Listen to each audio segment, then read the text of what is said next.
चलिए देखते हैं एल्डोल कंडेंसेशन।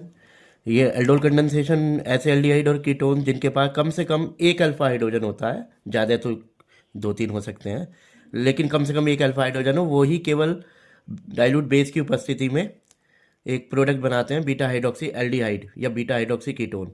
और इसी बीटा हाइड्रोक्सी एल्डिहाइड को हम क्या बोलते हैं? एल्डोल। चलिए रिएक्शन से समझते हैं। देखिए ये हमने एल्डिहाइड के दो मॉलिक्यूल लिए। अब इन दोनों के पास क्या है? अगर हम इस फंक्शनल ग्रुप को देखें, ये अल्फा हाइड्रोकार्बन और ये वाले इस फंक्शन के अकॉर्डिंग ये अल्फा कार्बन।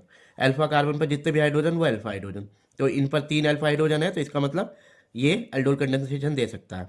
ये डाइल्यूट NaOH हमने बेस का काम करेगा, यहाँ से ये हाइड्रोजन कार्बोनाइल ऑक्सीजन पर आ जाता है, देखिए इस तरीके से।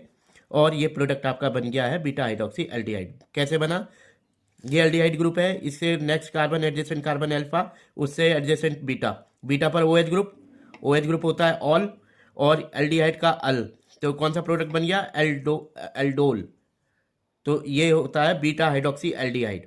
और ये रिएक्शन आगे भी हो जाती है, मेनली तो यहीं तक एल्डोल कंडेंसेशन है आपका, फिर भी देख लेते हैं।